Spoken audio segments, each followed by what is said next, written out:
Dear friends, welcome to a special episode of Bollywood TALKies with Outlook. It feels like yesterday when I hosted the first episode with Neerja Pandey. Since then, we have had 10 other esteemed guests, winners of Padma Bhushan, Padma Shri, National Award, Filmfare and other awards, even a foreign national award. It has been fun chatting with them, listening to their incredible stories in the movie industry, Hindi as well as regional cinema. Each of their stories has been fascinating. They may have started their journeys at different levels, but they have all reached the top on their own. All 100% self-made achievers in this cutthroat world of cinema. My salute to them all. In today's episode, we present a glimpse of our conversations lasting over a collective of 11 hours within the next 1 hour. I'm sure you will enjoy watching this as much as we did putting it up. And it's just the beginning. Bollywood Talkies with Outlook will continue to bring to you meaningful conversations with the movers, shakers, and newsmakers on the craft of filmmaking every Friday night. Another career-defining role of yours came in 1995 as Shah Rukh's father, Dharamveer Malhotra, in Adi Chopra's DDLJ. And how did the role shape up? The character that I portrayed in Dilwale Dulhaniya Le Jayenge in real life. My father celebrated my failures. My father at a very young age told me that failure is an event, never a person. That whole scene between Shah Rukh and me when he comes back from failing in London. So I requested Yashji, can we have the, and he was introducing him, ye tere dadaji hain, ye tere chachi hain. I said, can we have pictures actually who look like my grandparents, my father and my grandfather and my tayaji and my chachaji, and can we give the names that we actually are my chachaji's names? So I said, ye Mohanlal ji hain, ye Brijnath ji hain, ye Dwarkanath ji hain, which were actually the names of my uncles. ये 7वीं में 8 बार fail हुए हैं, ये BA में कभी पहुंचे नहीं. तो and when the film was about to release, I suddenly realized after the preview show that, oh my God, my uncles are going to be very upset that I have disclosed their educational qualification. And I said, I wrote to all of them, I said, I'm sorry, I've done a film called Dilwale Dulhaniya Le Jayenge. Incidentally, the Dilwale Dulhaniya Le Jayenge title was given by Kiran. So I wrote to my uncles, and after the release of the film, everybody wrote back to me and said, thank you very much, you have made us very famous. So how did Lunchbox happen to you? I will slip in one more question.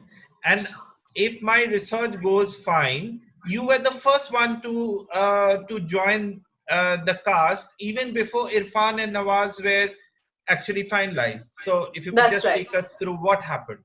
Yeah. Well, it was quite amazing because Ritesh Batra, you know, he had written the film, and I think the screenwriters lab at Sundance, and he started looking, and I think he had written the film with Irrfan in mind, if I remember correctly. But when it came to me, I did not know anything about it. I was just given the script by a casting director, and then I was told by her that, you know, the director would like to meet me. And I met Ritesh a few times, and I found out after he had decided to cast me that he had watched a couple of plays of mine, and he had watched, he kind of watched my work here and there, you know. And then we met, and then, you know, it was one of those things that I think, you know, when you're destined to be a part of something, so it just comes to you. You don't even have to fight for it, or so much as I did not even have to test for this part. I feel like it was one of those things that life had decided, and, you know, destiny had planned for me. And for that, I'll forever be grateful, because I know that as a newcomer, and the way that film was, it could have been anybody. You know, it did not require a star presence or anything like that. With the 83 release, would you take us on board with what's exactly happening? 83 was sort of one of the big releases coming up. along with Suryavanshi.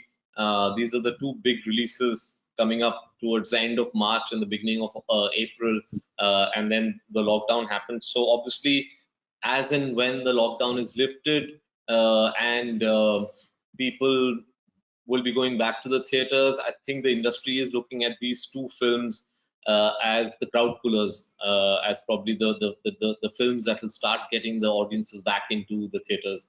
Of course, that's a huge responsibility, and something that I don't think about too much. But that's the reality. I think as far as 83 is concerned, we were almost ready. There's, I think, about 2 weeks of post-production which was left. So as and when the lockdown eases up, that I think will be completed easily. But I think the real test will be as to when will we really be able to go back to the theaters. I mean, that's something that's up in the air, right? We've been discussing about it. We have lots of these chats within the industry, with the exhibitors, with the studios, but nobody can really come up with an answer because your guess is as good as mine. So what did attract you about Neerja as the story? So what happened was that when Atul first called me, Atul had, as I said, I'm grateful to Atul because he was chasing me for about 3 or 4 years before that. And he said, Ram, you should make a film, you should make a film. And he took me to meet various actors sometimes, and he'd take me to meet various producers. And every time I would say, but Atul, it's okay, let's wait. And then one day he called me and he said, do you know about Neerja Bhanot? And I knew about Neerja Bhanot because my wife Amita's closest friend was Neerja's closest friend in school. And obviously we all knew what had happened to her. And when he called me, I immediately said yes. At that time, it was just an idea. I think Saivan had written a synopsis, which I actually hadn't read. And when we then went, Atul, Saivan, Sonam, myself, we went to Chandigarh to meet the Bhanot family and to meet Neerja's mother, Mrs. Bhanot. And we spent an evening at their home. And it was then that I understood that we are not making a hijack film, we are making a story about a mother. And how does a mother overcome the loss of their child? And how does a family deal with that? Because that is really what I saw. How was it working with Shabana ji? So we pitched after a long process of internal okays on the script. I called up Shabana ji and said, listen, I have this role and can I send you the script? Now, here's a lesson for young actors out there, however hot and amazing you think you are. We're talking about somebody who's an absolute master of her craft, okay? Shabana, and she read it in less than 48 hours. I can't say this about too many people. It's not like she's not busy. She's very busy, okay? Then, she comes to us and says, listen, first things first, she wanted to double check that we had the rights, etc. She knew the family, so she checked that back end and all that. And she said, okay, I'm familiar with Ram's work. I'm doing this. So she said, listen, I'm doing this. Okay, so it's not a discussion. We're doing this. And I'm like, I really don't have the budget to pay you what you normally get paid. She said, which part of I'm doing this did you miss? So you pay me whatever you want. So that's a different story. I don't want to get into that. But she basically, what I find incredible, and I think people should, and I'm not just discussing this from the money part of view. I mean, what she got paid was a fraction of her normal fee. But there's a greed, and I mean greed in a good way. The greed in this case is very good. There's a juicy role out there. I can sink my teeth into it, and I know in my bones that I can hit this out of the park. So I will do everything in my power to get that role. And then money is not the the driving force or the reason to say no. I'm just going to do this because, So that was her, and she literally swept every single Best Supporting Actor award there was that year. I mean, every single one. And she was gracious enough to give us due credit. But, when the movie released, she called me and she was yelling on the phone. And I'm like, what did I do? She's saying, मुझे phone करके ऐसे बात कर रहे हैं जैसे कि ये मेरी debut picture है. सब ऐसी तारीफ कर रहे हैं कि I say I've been acting for almost 40 years. What's wrong with people? And, I'm like, okay, that's a backhanded compliment you gave me. I was worried for a minute. You have started a new journey in the US with the new TV series, New Amsterdam. You have even shifted to New York, starting all over again after acting in over 500 films. Why? I do get recognized initially for being an Indian actor, but now it's very gratifying to be recognized as Dr. Kapoor from New Amsterdam by Americans. Yeah, so basically it was trying to reinvent myself, put myself in difficult situations, because at this stage you sort of start thinking of yourself that I am, with the introduction that you gave me, 500 films old, Padma Bhushan and 8 Filmfare Awards, 2 national awards. You start taking it seriously, and that is the beginning of your downfall, not only as an actor but as a person. So I don't carry the burden of being Anupam Kher on my shoulders. I am lighter without it. How is the show doing? It's #1 show in America right now. And I think there are some new seasons approved as well. It happened for the first time in the history of television in America that they have given us 3 seasons approval straight away. I think that's because the show resonates with the what is world going through these days. Compassion. You need compassion. You need hope. There is a certain amount of desperate situation in life as people, and this lockdown has come at a right time, which has made us pause. But before that, two seasons of the show have done well because it's about 6 dysfunctional doctors who are trying to help people. So it resonates with the audience, with the people, and it goes beyond a television show, beyond a medical drama show, basically. And that's why I think it's do well. That was the reason that I said okay to it, because I was a little frightened, because you have to sign a 6-year contract, but luckily my team got me 3-year contract, so I will renegotiate after 2021. But it's a great show. I'm very proud to be associated with this show. How did acting happen, and do you like it? I absolutely hate acting. I hate being in front of camera, whether it's acting or just posing for it. I find it very tiresome. Acting generally just happened for reasons, like in the sense, Akira happened post Bombay at same studios, and the director Murugadoss wanted me to play the role, and my film Bombay had come out and it was already bombed, so I was already on a back foot. So I went in there, but I ended up liking Murugadoss a lot because he's such a great person. So it was a good fun, and he put me on to Micah Nodigal, and he was like, "Do it for me," and because I had already.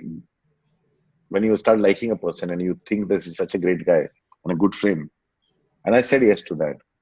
Kum Ketu happened because it was a home production and they couldn't find any other actor to play the role, so I had to do it. It's often some other external reason that I've ended up acting because of, but I absolutely don't like acting. I used to enjoy acting on stage, but I also stopped doing that way back. More than 15 years back, I stopped doing that. Keep doing that because we enjoy seeing you on screen. So keep doing that. That's just a suggestion we can put up. That's it. When do you think, according to you, you finally made it in the industry? That's one. And second is, does success give you a new identity, particularly in a brutally honest Bollywood? I felt that I have arrived when I started seeing people coming to, for example, like when Thappad was written, it was written keeping me in mind. That makes an actor feel that you've arrived when you feel that there is a script written for you, keeping you in mind. Otherwise, there are scripts, and then many actors are considered as options for that role, and then it eventually goes to the best possible fit. But yeah, so Thappad was cast when Thappad was written. It was written keeping in mind. Actually, even when Naam Shabana happened, it was quite a surprise for me and for everyone else around, because never it had happened that a spin-off was made out of a film, and I was too new. I was just 3 films old at that time, and for me to have a title role so early in my career with those kind of people being a part of the film was quite a big thing. So from there onwards, I guess from Pink onwards, people started monitoring my journey. It just kept getting better and better. And if you say arrived, yeah, when I saw my name on the poster of Thappad saying Tapsi Pannu in Thappad, though I get intimidated with that visual, because I get scared seeing that there is a fear of becoming bigger than a film. I feel when an actor becomes bigger than a film, downfall starts. So, that's a fear I always had, that I should never become bigger than a film. So that name, seeing the name on the poster was, in a way, gratifying, that okay, you've achieved something in life, that your name can be there. Otherwise, you usually don't have actors' names on the posters. But at the same time, it was quite scary. How was it working with Shah Rukh? Oh, he's one of the finest co-actors to work with. He is a joy to work with. In fact, I miss working with him. I've not done a film with him for many years, ages almost. He's a very he's relaxed, and he's very ready to experiment. All those scenes, Okoki, Olola, Bobi, Ochocha, that was all done on the sets. That whole thing that we used to play this particular thing, even with other films that I did with him, whether it was Dar or whether it was Chahat, it was always a joy. It's always a joy working with him. He has no hang-ups. He will come there and then he will experiment. Then he will work it out. He will come prepared. He will know his lines. He's ready to rehearse again and again. He's a charmer. He does not get into mood swings. He will make everybody laugh. We got along like fire. And a very fine actor also. Means he will work out. He will put a lot of energy into the scene also. Yes. So first is, what did attract you to do a story and tell a story of Chanakya all over again? Chanakya's story has never been told on film. It has been told as a television series and maybe in vernacular. In the Hindi film domain, that Chanakya's story has never been told.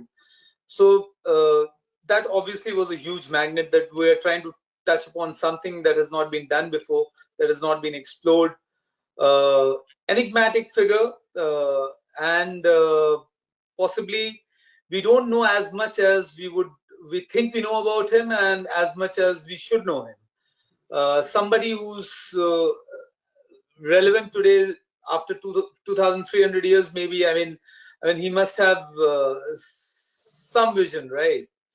And that's exactly what got us going. And this project has been in the works since the last 5-6 years, I guess. And we got about chatting, and then sporadically, meeting up people, including Dr. Dwivedi. And that's how it started shaping up about 5-6 years back. But I needed to read up on him. I needed to prepare myself in terms of what's the history of that time, etc., etc. And that's the reason we went through that process. Me and my entire team, for that matter. It's not just about one department. So all the departments had to come together and invest their time in the material. So that process started about 1.5-2 years back. And yes, now we are good to go on that. So primarily, to answer your question, the fact that this story has never been told, and this story is about a person who had that sort of vision, which is still applicable on a day-to-day basis over here today. I mean, he deserves a story. So how did Hindi movies happen?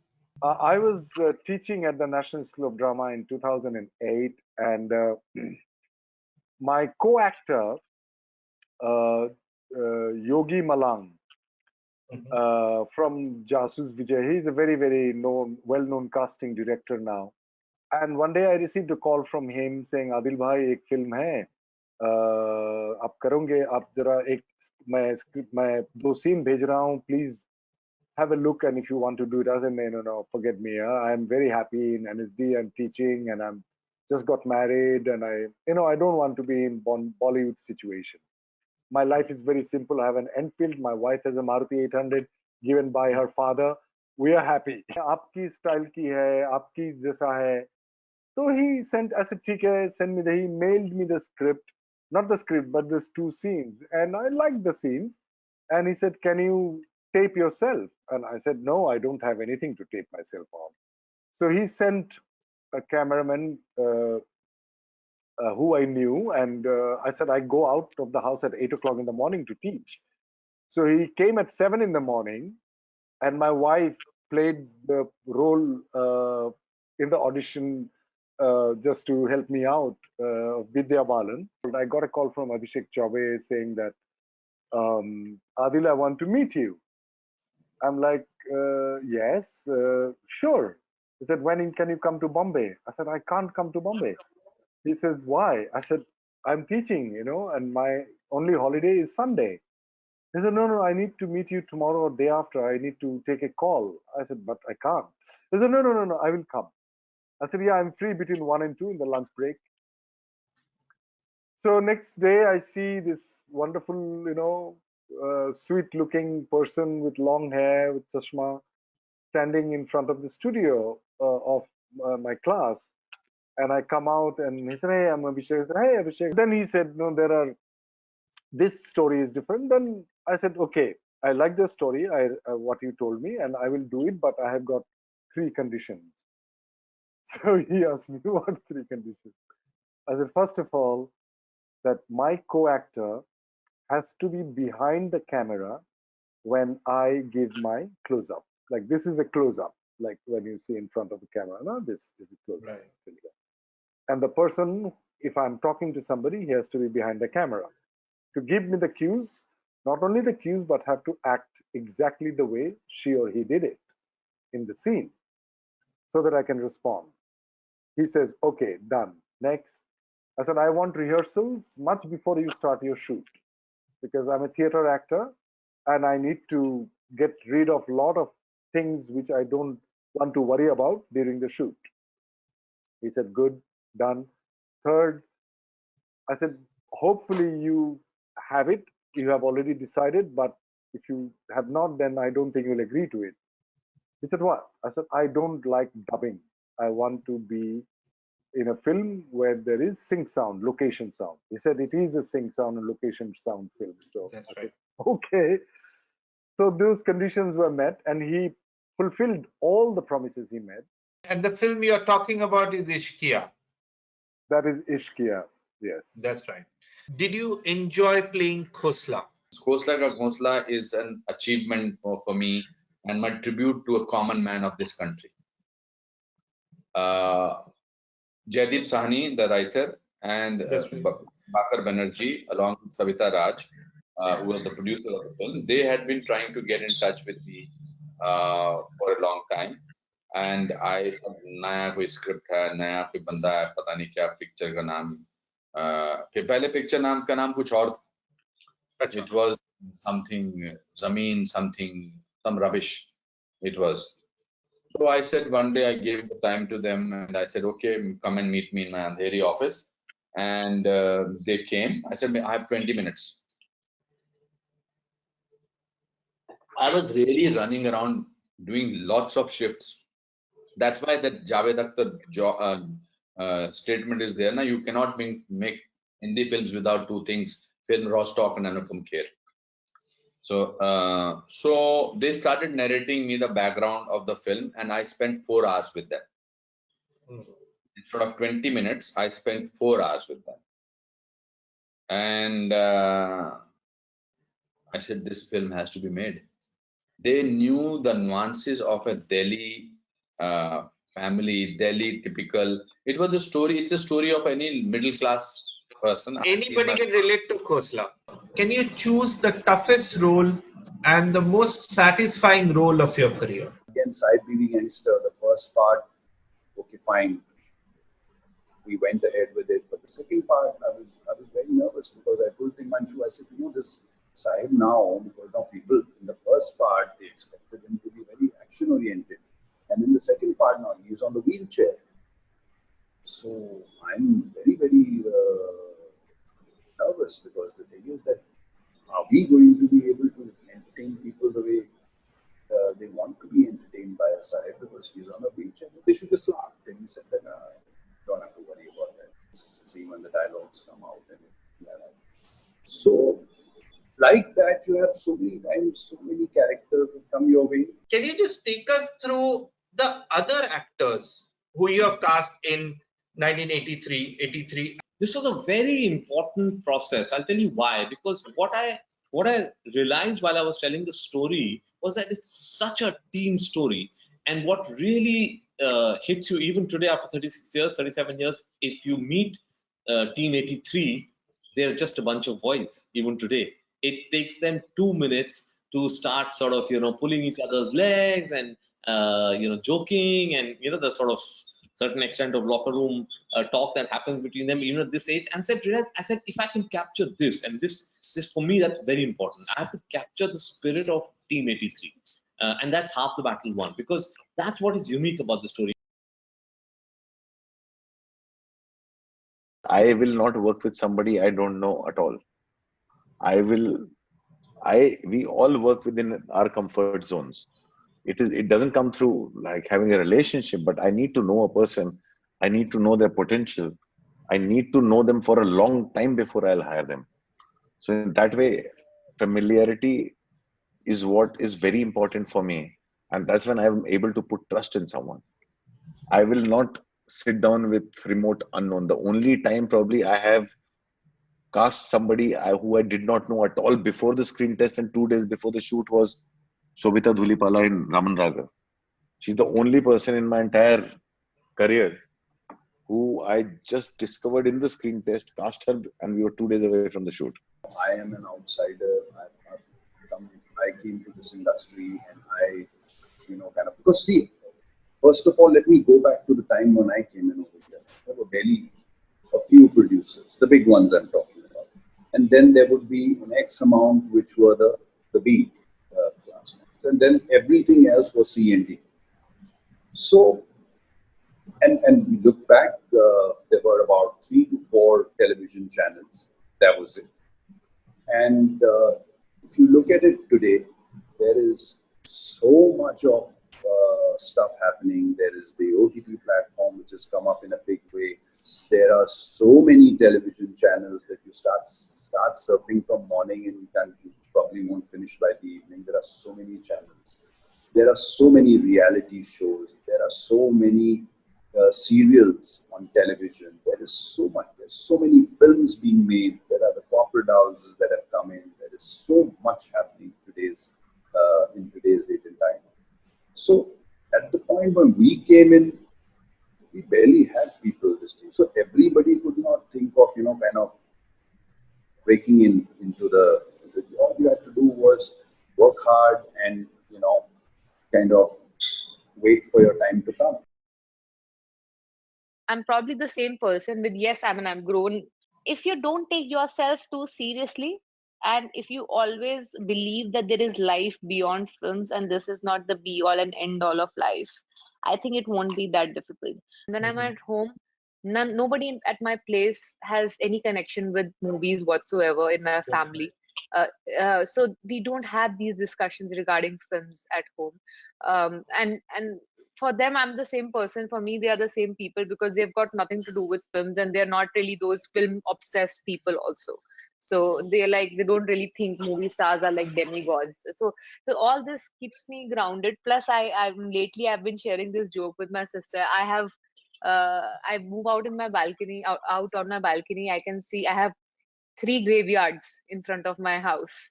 And when I go out there, I can clearly see what everything is going to end up in. There has to be a resolve in you, before you start out on a journey. First of all, the big cities, they have their own demands. And if you don't fulfill those demands, the big cities can be really, really brutal with you. Similarly, if you are coming to Indian film industry, or in this case, Mumbai film industry, Mumbai itself is a huge city.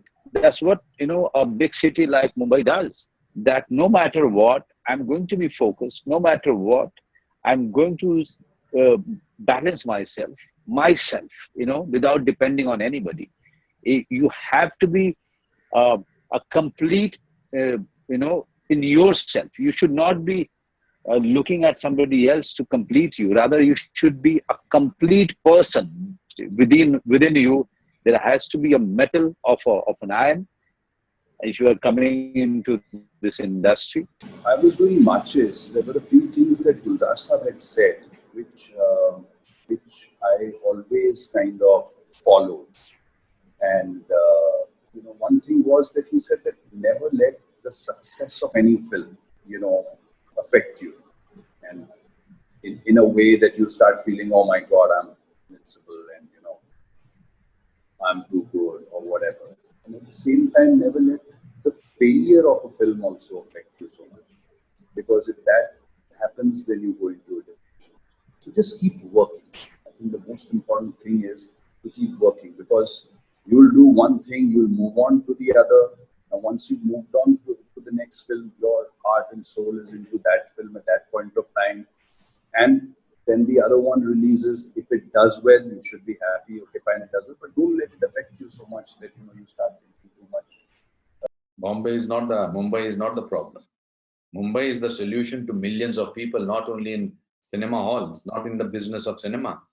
It's a city of dreams, and it's a very, very, very, it's a very giving city. It has a large heart. People like me, people like Shahrukh, people like Akshay, so many people like Mr. Ambani, Dhirubhai Ambani. Look at the people from all over the world who have come and made it. But if you ask me an advice is don't give up. It was him who put me on the world map. When Slumdog came out and he was talking about my movies, and he talked about me so much that for the first time, Venice Film Festival put two of my movies in Venice, both Gulal and Devdi, after release. Festivals always put films which are premiering there. They never put films post-release. So Venice Film Festival picked out two of my movies, Gulal and Devdi, and put them post-release at the festival and put me on the jury.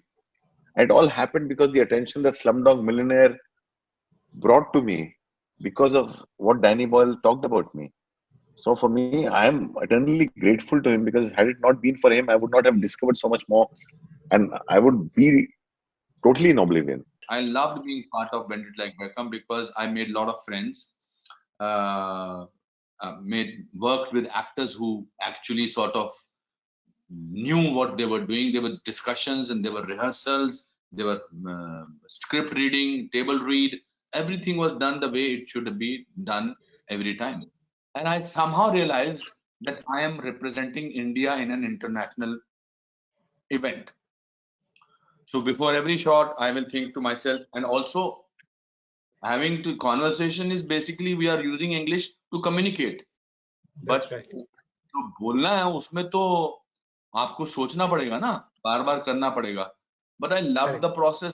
Let me start with Ang Lee, because I guess that happened first. Ang Lee is one of the most humblest master director that I have worked with. His way of co-creating is unique, because he's constantly, I wrote about him in a book, which was on Life of Pi. He's silent co-worker pretending to be a conductor of a complex orchestra. He's basically a co-creator, but also has the responsibility of the conductor of the orchestra. Very complex orchestra. Alex Ganza had actually watched the Lunchbox, and Alex Ganza is the showrunner and the creator of Homeland. So he had watched the Lunchbox, and for some reason he thought I'd make a great spy. It's a really welcome thought. I don't know how he got that from. He must be having some vision to actually see Ela of Lunchbox getting into. And Netflix reached out to me on Facebook. It's not even anything else. Somebody from Netflix, Eric Barmek from Netflix, sent me a message on Facebook.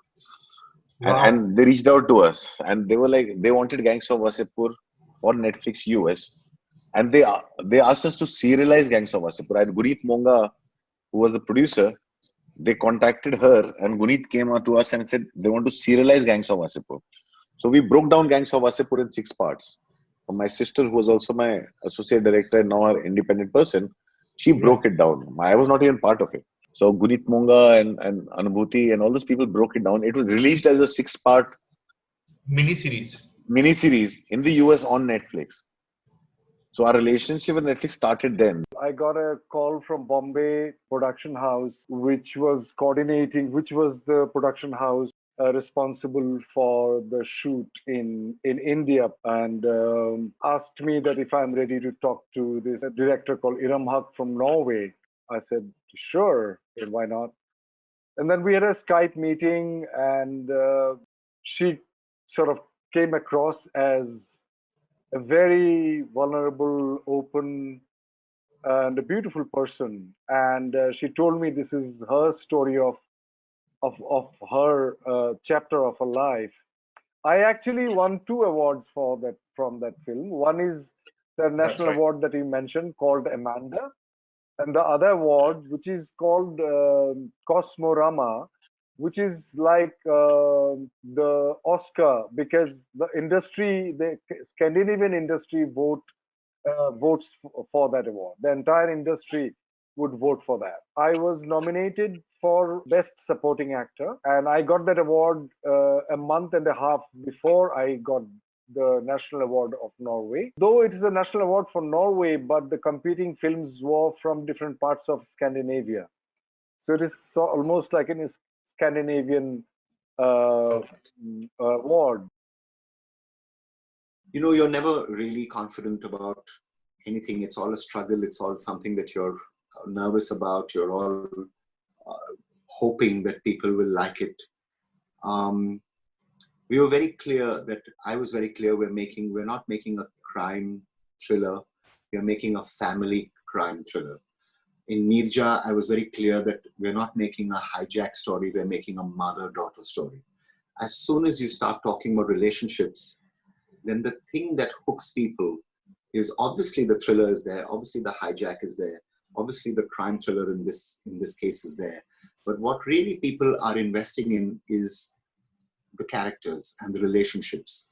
And I think relationships take time. We know ourselves in our own lives. To get to know somebody takes a certain amount of time. And I think people have embraced the fact that, yes, it's okay. We are getting to know these people. Therefore, if and when season 2 happens, we're hoping that it does, but we're hoping that people are not invested in the plot. They're not saying what's going to happen next. They're saying what's going to happen next to these people. Neerja definitely helped, because when they have seen Neerja, and therefore I became somebody who they wanted to work with. And I do thank Atul a lot for that, and Shanti for having trusted, sort of us on the journey that we did on Neerja. But what these actors, therefore, the mix of actors was something which also Vinod Rawat is, both Sandeep and Vinod, are my associate directors from Neerja. And Vinod especially does some very extensive actor workshops. And he is a director now with for Arya. But it's fascinating to see how he makes those actors, each and every one of them, from whether it's the kid to all these people. Shushmita had never come for a workshop. Chandrachud had never been for a workshop. But for them to have embraced the system and to agree to, sort of get the inception of the way that we work, I think is hats off. A lot of it is Vinod, Sandeep, and to all the actors, to agree to, therefore, adapt to the way that I work. It was wonderful. Actually, it felt like homecoming in so many ways. It's a very exciting format. I remember doing this kind of content when we were in early 2000 maybe, or late 1990s, when I just come to Bombay. There were a lot of these programs in the standalone band category that we used to call it at that point of time, which were essentially one-offs, 45-minuters, 2-hour specials and stuff like that. And the freedom that you enjoy in this format is that you can tell stories which are risky for the film format, and also the length. You can choose the length that you want. In fact, it's better than television in that manner, because we don't have to customize everything to fit, say, like 40 minutes, 35 minutes, and 21 minutes and all that. Your episode lengths may vary, your subjects may be far more risky. So I really was looking forward to this experience, and this was a big show for Hotstar and us, both in terms of the the scale and the magnitude of the show, and also the fact that it was coming from an Indian production house. We are very satisfied with the output, and we are blessed to have this kind of a response from the audience. So essentially, coming from a background where we strongly feel that whatever that we make is essentially for the audience first, and then anyone. And the way it has been embraced and loved by the audiences gives us a lot of encouragement to pursue similar stories and work harder. The first one, that is Rangbaaz Phirse, was directed by Sachin Pathak and produced by Ajay Rai for Z5. And I had known Ajay from before and Sachin from before. Sachin had in fact done a small role in Bullet Raja. And I had done a film with Nishikant Kamath called Madari with Irrfan Bhai. And so Sachin was the associate on that also. So we go back a long time. And when I was told that this is the team and this is the story, I loved the story. And obviously I had a great time working with them on Madari. And in the first sitting itself, we kind of decided that we're going ahead doing this. And as far as Your Honor is concerned, E. Nivas had come and met me, and then he narrated the one line to me. And that is how it all happened. So I said it's very, very nice. It's very gripping. And sure enough, after a few weeks, I got the bound script, which was about 400 and something pages. And normally we are used to reading scripts which are around 70, 80 pages for films. And suddenly for a web series, it was all 12 episodes, 400 and something pages. And so I was like, whoa. And then anyways, I read the entire script. I loved it. Then E. Nivas also sent me the entire Israeli version of the series. I watched that. And then we had a discussion, and he told me what all changes he would be making, as in terms of the characters, and because it's been adapted to Hindi. I think the two recent web series that I did, one was because they came kind of back to back. One released in December, one released in June.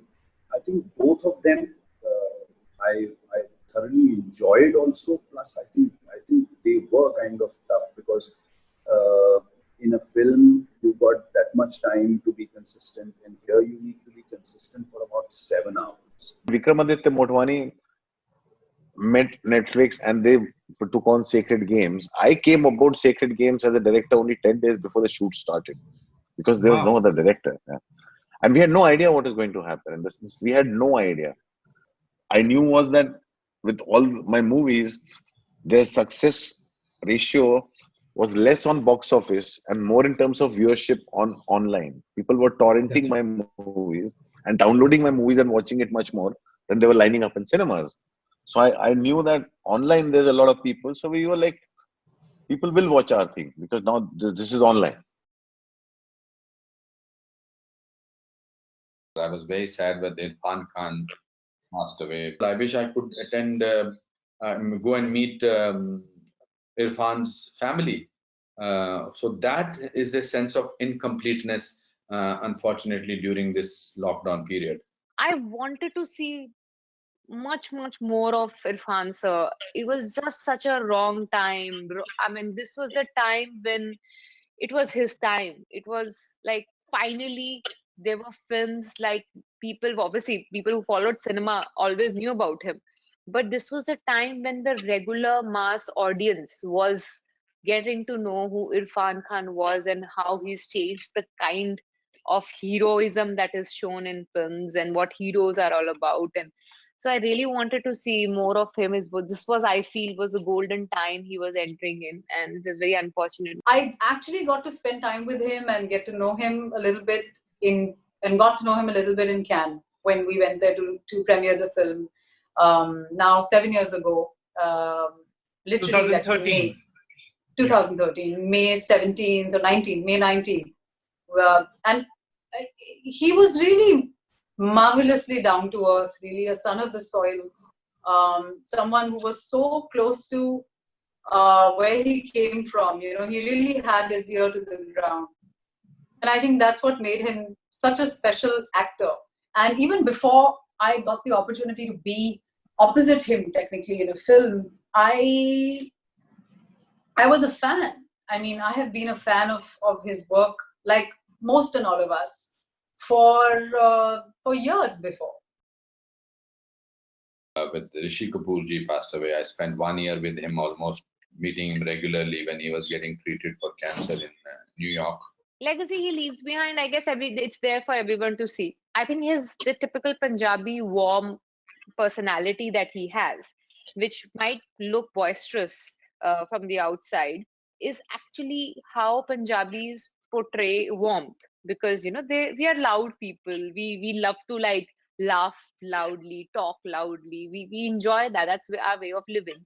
And I could instantly connected with that. I didn't feel intimidated with that because I have been born and brought up in a Punjabi household. So, and he was pretty amused with that because he never thought that a Sadarni could have worked in South before coming to Hindi. So that kept amusing him a lot. And again, that became a reason for a lot of conversations, how he felt that it's strange that I am already 10 films old before my Hindi film debut. Was fascinating for him, he told me. And then there onwards when we met for Mulk. But yeah, so that's the connection. And so many times on the breakfast table, he'll have a lot of these advices given to me because of his experience in the industry. He'll have some amazing stories, and he was an amazing story narrator. Like he knows how to build up a story. So, and his experiences have so many stories that were there for us to know on the set. And yeah, so I think I still haven't. I keep telling people that I don't think this is quite gone down. This fact has gone down well with me so far because we are in lockdown. We haven't really gone out and resumed work. So we don't know. I mean, I haven't felt his absence so far. So it's very difficult to believe that he is no more. So probably when we go out and start working and we don't see him around as often, it will take time, and then it'll seep in that he is no more. So right now it's almost a feeling of disbelief. I mean, everybody knows his ability as an actor that he has proved in such a short span of time. From Kaiposh to Dhoni to Shuddh Desi Romance to Soncheriya, where we worked together and spent on the outdoor.